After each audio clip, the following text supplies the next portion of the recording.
register guards. Rob, you've mentioned a couple times in a couple different statements in this situation over the last few months, almost a sense of vindication, I think, in terms of some of the implications early on in this investigation of some of the wrongdoing that might have gone on. Is there a feeling of vindication at this point once you got the final report today? No, I mean, we don't think in that way. I mean, as we've mentioned several times, we pledged our full cooperation from the beginning. And we worked tirelessly to get to the facts, and we work cooperatively, and that's what it is. We're glad that the facts are out today, and we can finally talk about it. Were you happy with their decision in the end? Well, I mean, listen, no one wants to be in this position, so I don't think anybody's happy. Again, we're pleased to be at the end of the process, and we're forward-facing and ready to move forward. We've learned a lot. Some mistakes were made. We corrected some of those along the way. We still have some more things to implement, but we're pleased that it's finished. Rob, back here. Tom Ward, KVAL TV. You said at the time when Chip left for Philadelphia, you didn't feel like it was your sense that he wasn't trying to stay like kind of one step ahead of the law. Based on the NCAA's verdict, what you call it, do you still feel that way? And also now, talking to your coaching staff, do they feel relieved to have this over with? Because I know there's probably some negative recruiting that goes on from other schools, like saying basically they're going to drop the hammer on Oregon, that kind of thing. Right. Again, we're pleased to have the facts out there because there was plenty of negative recruiting, obviously in football, but in other sports as well. So we're pleased to have the facts out there. On the first part of your question, again, I mean, Chip's a straight shooter. He reiterated again today that this played no part in his decision to go to the Philadelphia Eagles, and I certainly believe that. Rob, do you think that today's decision was fair from the institutional standpoint? Again, I think it followed the facts. I'm not going to be a judge of fair or not fair. Again, I think it fits with what the facts were and what the facts have been all along. The sticking point over the use of scouting services in 2008, 2009 seems, in relatively speaking, to be kind of a minor point. Could you guys have conceded that and gotten this over with a year ago or anything like that? Well, no, it was a part of the summary disposition, so I think that was there. But at the point when you're going to a hearing, and you're going to all the allegations are going to be put on the table, we took a different stance. Even in the summary disposition, weren't you guys arguing those were secondary violations? We certainly felt they were different based on the rules at the time, but it was never. I don't think that was a factor in whether it got summary disposition or not. Rob, Eric Elkin, KZI TV. What was your initial reaction when you saw the sanctions that you were going to be getting? Were you surprised at all? No, again, I mean, I've been aware of the facts for a long time. So, again, I thought they followed the facts. And, it's what we thought it should be all along. And for those of you that read the summary disposition, it's substantially consistent with what we expected and self-imposed in that process. Rob, Dan Uthman from USA Today Sports. Will there be an appeal of this decision? No. Okay. And also, what do you think the outcome of this does for Coach Kelly's legacy here at Oregon? I don't think it changes anything. We had the good fortune to work with Chip. He fully cooperated in all this. You saw his statement today. I think that's very genuine. In fact, he and I had a conversation that's very consistent with the statement today. So, I mean, he was a great coach. He was committed to compliance, and so I think that will be his legacy. Did you have a chance to talk to Mark yet about the decision? I talk to Mark every day, so yeah, we certainly talked today. Really, Mark's thinking our conversation was about what can he do and what does he need to be doing to make sure that we're aligning appropriately with what we said we're going to do and how we're going to make the corrections. Rob, Gary Horowitz at the Statesman Journal. You talked about your cooperation as well as Chip's. Ultimately, how much do you think that factored into the way this played out? Yeah, again, we pledged that from the beginning. I'm probably not the right person to answer that. It certainly was noted by the enforcement staff in the summary disposition and again reiterated in the final report. So we thought it was the right thing to do. We pledged it from the beginning and we were committed to it. Mark and his coaching staff might be in a better position to assess this, but since you're up there, maybe you can tell us the loss of scholarships, the penalties that were instituted. How do you think that'll affect this football program? Well, I mean, the penalties are in place to impact the program, and they will impact it. I mean, it's a very competitive environment for elite-level student-athletes in a number of sports, including football. So anytime you lose the opportunity to have people visit your campus, particularly given what we have to showcase when people visit here, and you'll have an impact. And you want to have the full complement of scholarships. Even one matters. So, I mean, it certainly will have an impact. Mike Glacier's experience dealing in cases like these, there's obviously a monetary value that's been assigned to that experience, but could you put into words to what extent you feel like his experience aided you guys in this process? Sure. I mean, it was a lengthy process. This went on for 2.5 years, and it's complex and takes a lot of twists and turns, and it's unique. Not everybody's been through it.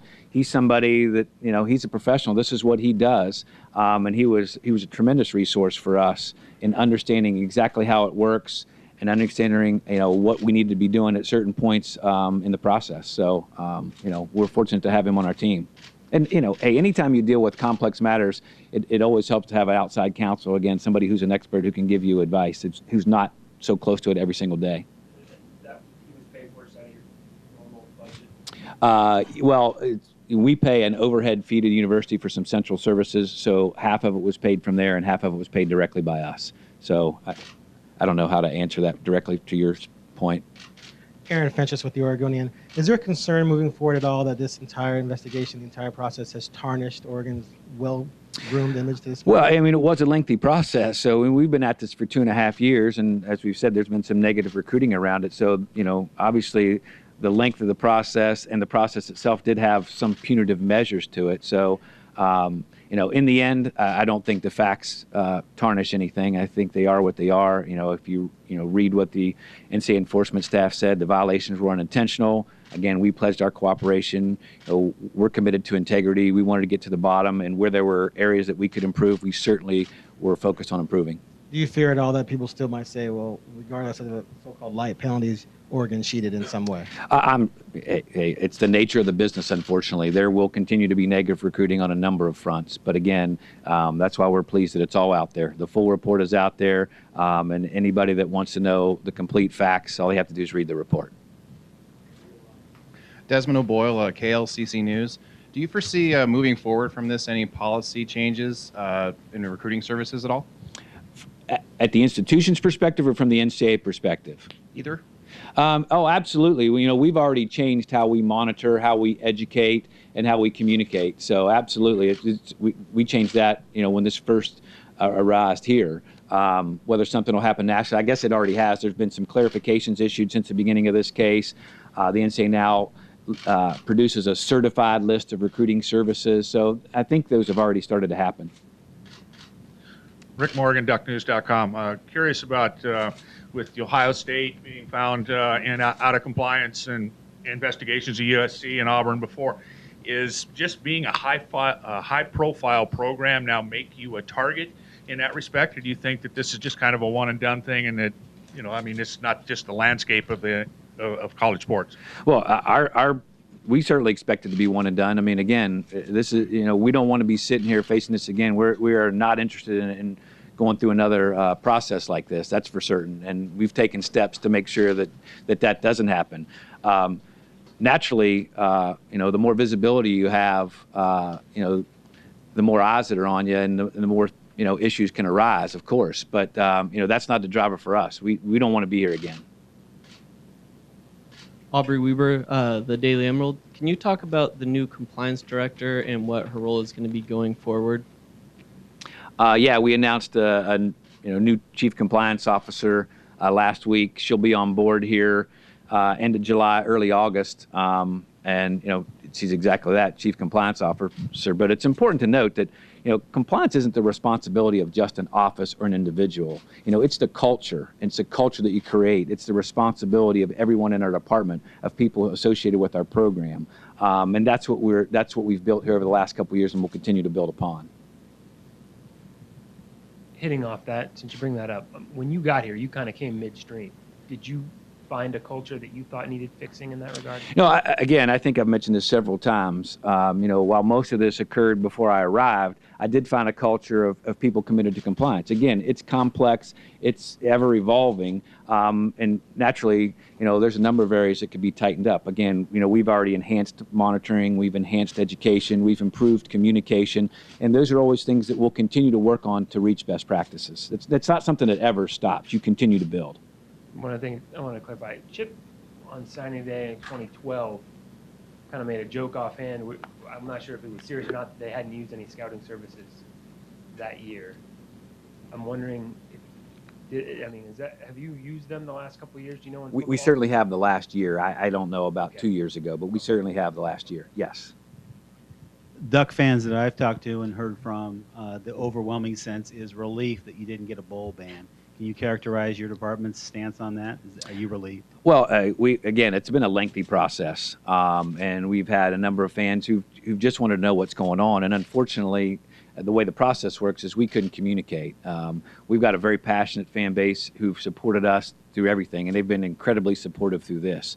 So I was pleased to again, finally be able to communicate and have the facts be out there because whatever the feelings are, at least the facts are out. So they don't have to follow rumors or innuendo. What's your message to fans?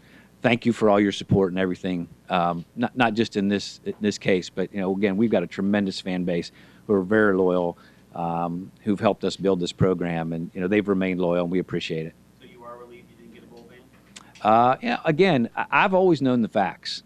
So for me, again, I just wanted to make sure that whatever the allegations were, whatever the investigation found, the penalties matched the facts, and I think it does in this case.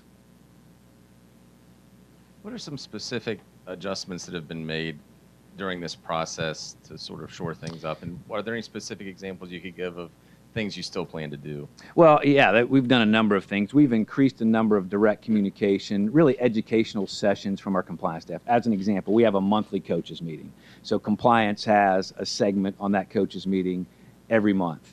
In addition, monthly, our compliance staff meets with our sports-specific legislation. So that's an example of improved communication. As part of our employee orientation, the compliance staff meets with new employees to lay out the expectations and the culture that I mentioned earlier. These are new things. Yeah, or enhanced.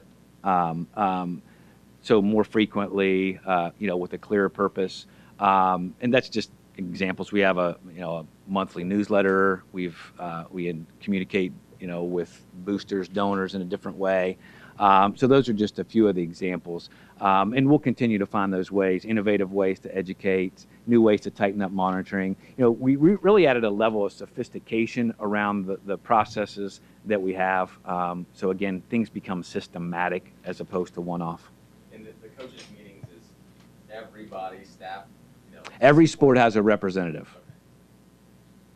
Rob, I know you said you're happy that the facts are out there. When summary disposition was declined, denied, was there a concern at that point that potentially the bowl ban would be a possibility? Yeah, I mean, at that point, we had agreed, the enforcement staff and our staff, had worked very hard to reach the facts and findings. And when we agreed to all the facts, our expectation, obviously, we submitted summary disposition fully expecting that would be accepted. So when it wasn't, yeah, there was concern. Bob Clark from Register Guard. The information released by the NCAA included a reference to March 28th, some proposals and a letter from the university, and one of them was the $20,000 fine for Chip. Why have that in there when he's a former employee, and how did you come up with that amount? It was a part of summary disposition while he was still an employee. Why that amount? That's in consultation with our outside counsel, our in-house counsel.